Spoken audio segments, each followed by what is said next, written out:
Okay, we ready? Yep. Okay. I'll start with a few things. We had Rafinha that had COVID.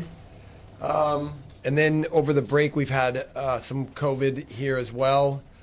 A lot with the staff, actually. So the timing for us was actually pretty good. But coming back now, we think everybody's free from those concerns, hopefully, knock on wood, for the match. And we know it's also, I think, the last match day that we'll be doing so much testing here in England. Then I'll give you a quick update on the injury situation. Obviously, we made the announcement about Patrick Bamford, and personally, I was really disappointed that this happened to Patrick. That this is the way that it ended up. We felt like we were trying to create a progression that protected him in a good way, but this injury is a tricky one for anyone who's ever had it before. It's not so straightforward, and often how to manage the pain, how to get through every moment so that you're progressing but not overstressing is not so easy to get the balance right. And unfortunately, he ruptured a small part of it. Upon visiting some experts, they've actually said that it's the best thing that could have happened to him long term. So, which is a funny thing to say, but it relieved a lot of the pressure and the stress and the pain that he had in that area, and he's actually already feeling better than he felt before. So we're hopeful that this 6-week prognosis that we gave is accurate. And we have to then, I think, put him on a new progression that gets him healthy, strong, and back to 100%. Additionally, Leo was back in training a little bit this week, so he won't be available for the weekend, but he's back in training. Junior is getting closer and closer and ahead of schedule, so that's good news. Jamie Shackleton had a little bit of a calf injury, but he's back on the pitch, not with the team yet, but hopefully in a couple weeks he'll be available. And then the last one is that Tyler Roberts is looking good and feeling good, and even though he won't be back this season, we feel like the surgery was a success and that he's on the start to a good path. So that's our updates for now. Okay. Hi, Jesse. Hi. Hi. You were talking about Patrick Bamford there and how it's probably a good thing it's happened. How has he been over the last couple of weeks, been mentally, because he obviously showed his emotion straight after coming up against Wolves? I've been here for 4 weeks, and I'm getting to know the personalities of everyone here. Patrick is an energetic, positive person. And I think maybe that was part of the disappointment, is he was so committed to getting himself playing again and helping the team that when he felt that it wasn't right, it was really difficult for him to handle. But almost the next day, he was already positive again and thinking about what we can do to still find a way to get him back healthy and still thinking about how he can contribute into this season. So, and obviously he wants to give himself a chance to compete for a position in the World Cup team. So I think in every way we want to make sure that we get him back to being at 100%, and we believe we can now. Are you writing him off from between now and the end of the season? No, I think the 6 weeks means that I think he can be available for the last 2 matches. We'll have to wait and see exactly how everything goes. But like I said, he says he's walking better, feeling better, pain-free, and which he wasn't for the last, 6 months, 4 months, So,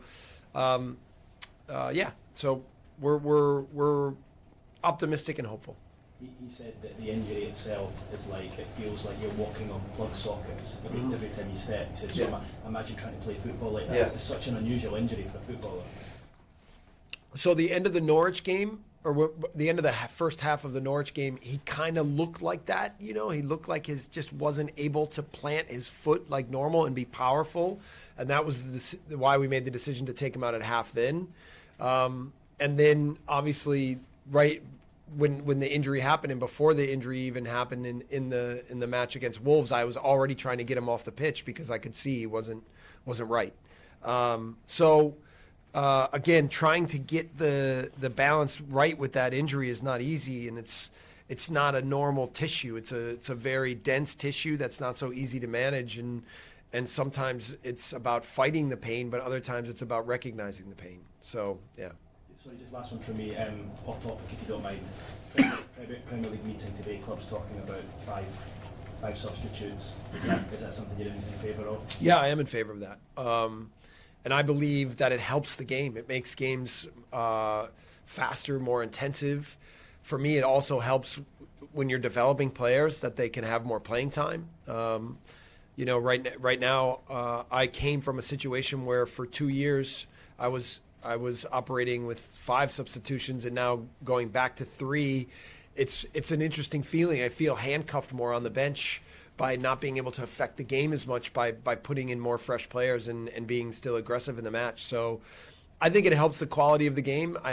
I've heard the argument that, yeah, the better teams have better rosters, but there's also the argument that the better teams have a better 11. So the better teams are better. I understand that. But in the end, I like, especially with the way we play and the aggression that we like to use, I like having more players, more fresh players on the pitch than fewer. Hi, Jesse. Rodrigo spoke to him yesterday. You talked about him being part of your leadership group as well. On the pitch, so do you now see him as fundamentally the main striker, the main man to get the goals, the man to step up from everybody else? I see him as a leader in the team, and I see him as a guy that is committing 100% to everything we're trying to accomplish as a group. And listen, I can say that about every guy, okay? But for sure with Rodrigo, he wants to learn the ideas that we're presenting. He wants to commit to the tactics. He wants to be aggressive in the right moments and still help the team with the ball and to have quality and execute in the last third. For me, working with him, getting to know him has been absolutely outstanding. I think he's, as a human being, an incredible person. And I still think he has a lot. I still think I can help him grow, and get better and continue to develop. And I believe that about all players, whether they're 35 or 15, that there's still room for development. And certainly part of his development is the role he plays within the team as a leader, because the guys still look to him in a lot of ways. So, yeah, I mean, I'm really happy to be here and to work with him and to get to know him more. And I think he's going to continue to play a massive role for us in the offensive part of the field, but get better and better at counter-pressing and pressing and winning balls and all those things as well. The international break, normally you're short of players. You will have had a few coming back from injury. Mm-hmm. Been a bit blessed maybe then to work with them a bit longer than you thought? And if so, have you been able to implement the next stage? Yeah, we've been able to work through some tactical topics more and create better understanding with relationships in all phases of the game. I think that's been useful.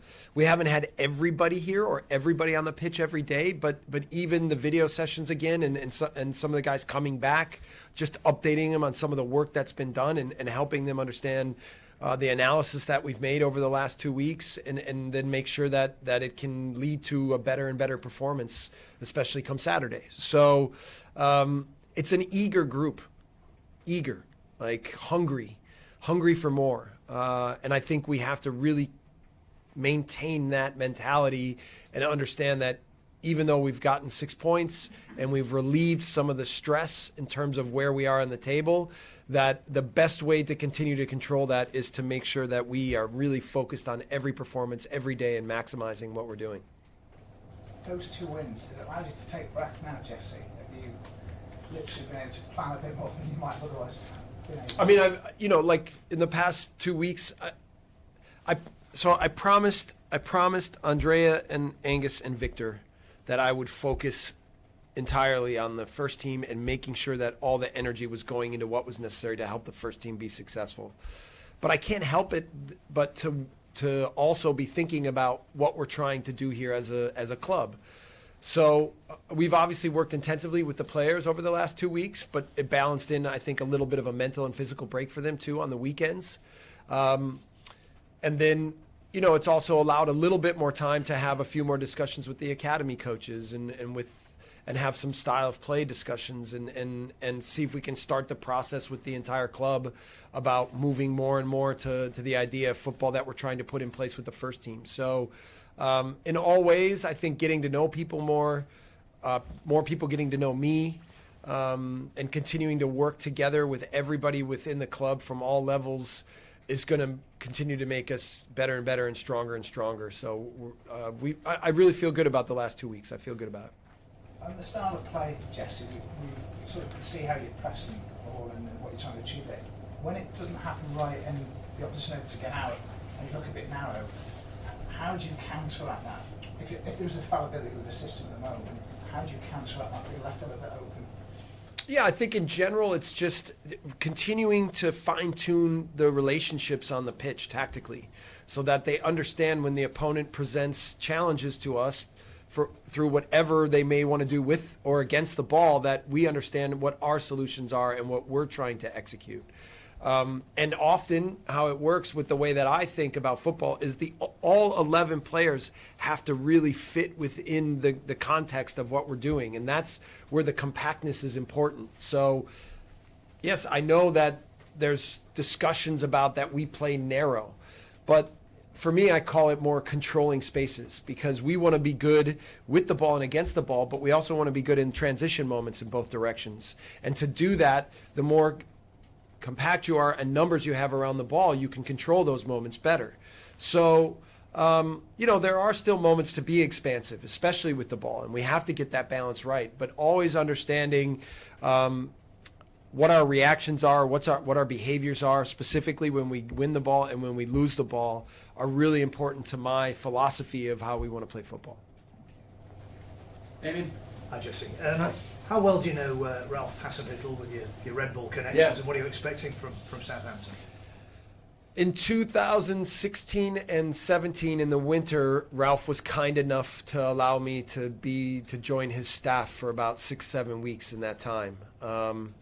Ralph is an incredible human being. That's the first thing that needs to be said, is he is a really good person that cares about people and cares about his teams and the environments that he creates. And then he's a sharp, intelligent manager. And I think he believes in a lot of the same principles and philosophies that I believe in football. And I learned a lot from the weeks that I spent with him in that time, and the way that he leads and the way that he talks and the way that he thinks. So maybe that helps our team and me prepare for what he is and what his team is right now. But more importantly, I look back at it and reflect on it as a really helpful time for me and a really special time to spend with him. People say that 40 is enough to stay up. It seems to have gone down in recent seasons. Do you have a figure in mind, a points tally that will make you safe? I always heard it was a point a game, because when I was with the U.S. national team and I was an assistant, almost every American that we had in the Premier League was shooting for a point a game, because they were always fighting relegation.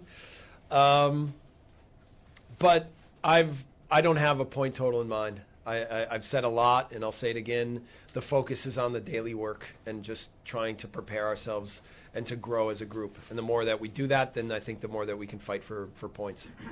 Liam Cooper and Calvin Phillips, are they in contention perhaps to Yes. start this weekend? Absolutely. So there's a few things. I think they're both in contention to start. I think they're both probably not fully 90 minutes fit, but really close. I don't think we can start both of them, because then it's already potentially 2 subs we have to make. But I think that we will think very carefully. We'll have a meeting today about exactly where they are. I've spoken with both of them already, and they both are feeling good, and they both are looking even better. So we're obviously really excited to have them in the group now, and think they can both have a massive impact in our team. Thanks. Yep. Well, good. Graham, how do you see Matthias Klick's abilities and profile fitting in to your system? He's a player that you like as a link-up play. Yeah, I mean, when you play with 2 6s, it's, I think, always important that they can have a little bit different qualities. And Matthias is probably more of an 8 or a 10 than he is a 6, but he still can, I think, meet the standards for what we want to do specifically against the ball. And then obviously with the ball, he has some abilities to have solutions in tight spaces by moving with the ball a little bit, by creating, by finding a little bit of time and space for himself, which can help create pause for the game for us. So I think that he's also shown that he's committed to playing against the ball and learning our aggressiveness, specifically in 1v1 duels defensively, and he's done really well. He's won a lot of balls for us in pressing moments and in counter-pressing moments, and he's intelligent. So, I still think he can play, even in the Norwich game, we put him up the field for a little bit in the 10 role when we took Rodrigo off. And so he can still play an advanced position for us, but I think he's fitting into our team really well in a little bit deeper position. Ralph Hasenhuttl spoke about his side's lack of patience against Watford and how that was a problem for him. Is that something you can maybe seek to take advantage of? I've watched that game carefully. I've watched, a lot of their recent matches, and I think that they've been a little bit unlucky to not do better in some of these matches. I thought what they did against Norwich with and against the ball on their last victory, or one of their last victories, was quite good. And they've developed, I think, a few more tactical nuances for how they like to rotate and move specifically their sixes around in build-up phases. So we'll have to be aware of some of those things. We'll have to understand that when they do create some rotations, how do we want to attack those positions in those moments? Obviously, we want to be effective in transition when we win balls, but we have to also understand that one of the most important things is that we always have balance when we're in possession, so that we don't allow their ball winnings to lead them into dangerous transition moments. So we've talked already this week a lot about Southampton and what to expect and what we want to look like. It'll be important. I've even talked a little bit with some of our front players. I like our front players to have a little bit of freedom sometimes to move around and find the game, but also we need to have a little bit more discipline to tactically and positionally be in the spots that we need with and without the ball, so that we can limit the opponent and also expose the opponent a little bit more. So that's been a talking point, and I think all of those things will be really important against Southampton. It's a similar philosophy that they like to play. It's just the nuances of what they try to tactically do in different phases and what we like to do. Obviously, without Patrick being inside, you lose that figurehead at the top of the side, and the striking role, which has been a problem all season. And Daniel James has been used there a lot this season, obviously mainly before your time. You've used him fleetingly across the last few weeks. What do you think Daniel can bring to that role, and what are his strengths and weaknesses up top? Well, I think that Dan's, first of all, that he will be a threat for any team when he plays along the back line in any of the front four positions, because he's so fast, and his timing to get in behind is often very, very good. Trying to position him and have him understand how to fit in the game, so that in the box he can still be in really dangerous spots, that we can find him in dangerous spots, and that he can score more goals and have more assists. He's also very aggressive when he gets into pressing moments and when he starts to attack the opponent. So, I'm just trying to get Dan more and more integrated into the system of play more and more, and into the philosophy of what we're trying to achieve. And then I think still Dan has the flexibility to play any of the front four spots, whether we play 4-2-3-1, whether we play 4-2-2-2, and be creative, be effective, be aggressive, and be dangerous. So I like Dan. I sat with him today for like 45 minutes and talked about some of the tactics in the videos, and he wants to learn, he wants to get better, he wants to commit all the way to playing this way, and I think he knows that it can reward him as well. So yeah. I mean, and then, when you talk about the striker position, certainly Sam Greenwood, I thought, played really well in Wolves off the bench, and we kind of used him for a little bit as the striker position, and then one of the wide tens. And then we have Jaffe, who Jaffe was a little bit injured in the Wolves game and wasn't at 100%. And certainly with me and with us in this process, we have to get him going more and more and more. So certainly he will play a much bigger role now going forward. Talking of Joffrey, how do you approach that topic? Because there's obviously this ongoing topic within football for years and years about how you manage young players and their exposure to top-level football and all that comes with it. How do you approach that with a player of his age who's clearly got immense talent and potential? There's a massive clamour for him to play more and more because he's scoring these important goals. How do you see the pitfalls of that and almost having to hold yourself back? Yeah, it was a shame because we wanted him. We were considering him to start against Wolves, and then the whole week he didn't train because, well, first he was going to play against Man U in the 23s match, and then we wanted him in contention for Wolves from the start or more minutes, and then he just had this back spasm that prevented him a little bit from training. We got him training a little bit last week, And then this week, so that part's been good. And he has to play. You know, young players have to play in order to improve, and he has the quality to do so. So I'm not so concerned about it. I believe in him entirely, and I know he's going to get better and better. And when we had a little bit of a test match on Friday, he played really well. You know, we played basically the first team against the 23s for 45 minutes, in which Calvin and Liam both played 45 minutes in that stretch. And I think at the end of the 45 minutes, it was 10-2. So, and Jaffe played great in that moment. He had, I think, a goal or two. And, you know, I mean, it was a strong performance from the front four guys. They were incredibly powerful and direct and aggressive. Thank you. Yeah. Phil, hi Jesse. Yeah. There's been a lot said in the last 2 weeks about Rafinha. I just wondered where you think he is at and what your impression is of where this is going over the next 6 months. Yeah, speaking about this test little game we had, Rafinha was incredible in the 45 minutes. He, for me, is a massive talent. And my challenge is, despite all of the things that are being said on the outside, is to have the type of relationship with him where he and I can focus on his development and him doing everything he can to help the team and to continue to get better while he's here. I haven't said a word with him about Deco, Barcelona, any of these things, right? And everybody knows it's out there, and for me, as it should be, because he's a fantastic player. I just want I want him to become the player that I know that he can. I mean, and so I think everyone sees here how talented he is, how committed he is, how hard he can run. You know, how confident of a young man he is. You know, everyone here wants to enjoy the football that we can play with him, and of course we want to convince him to stay as long as we can, because he's so good. Really, he's a fantastic player and a really good person. So yeah. Just another question on Patrick Bamford. Do you think that's a position further down the line that you need more resource for? I don't want to replace Patrick, but to supplement him. Yeah, I mean, you know, Victor and I, we're having a scouting meeting next week because most of his scouts were out watching games during the international break. We've had some discussions already, so that, you know, I don't know exactly how it worked when Marcelo was here, but I'm not. I understand that my role is to be the manager, and then we have a sport director and a group of scouts that look at how to build within our team. So I like to give profiles of the types of players that I like, and then I like the sport director and the scout to work diligently to do their jobs and then present players, and then we work through it together and we make decisions together.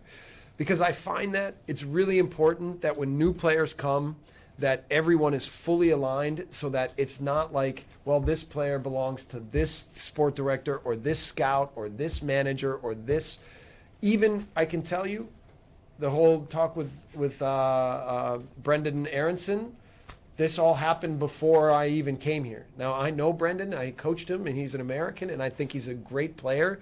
But even when he came to Salzburg found him or knew about him before and came to me before he even came, and then we worked together to think this was the right player for us. So that's how I like to work, and that's what I think is really important when scouting. In terms of the position, I think we have some talented players there, and I think we have some flexibility with all the players that we have up front.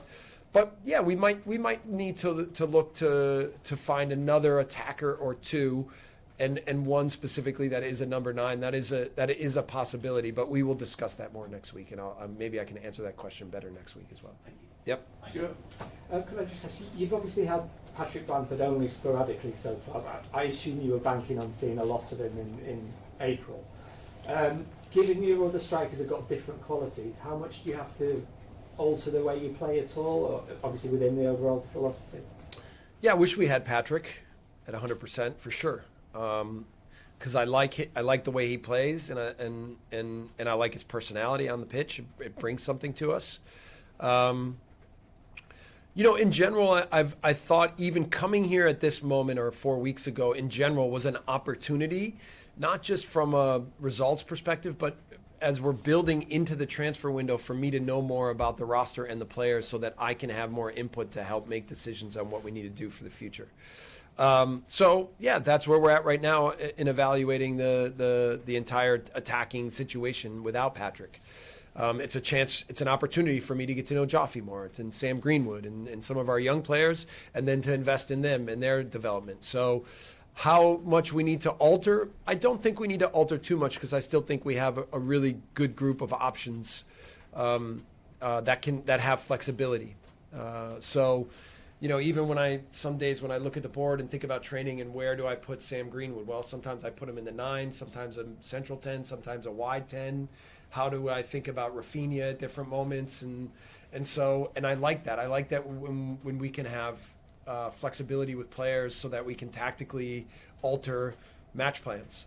So we're not totally to that level of sophistication yet. We have a lot to go in order to get us where I want us to be, but certainly the group has flexibility and quality.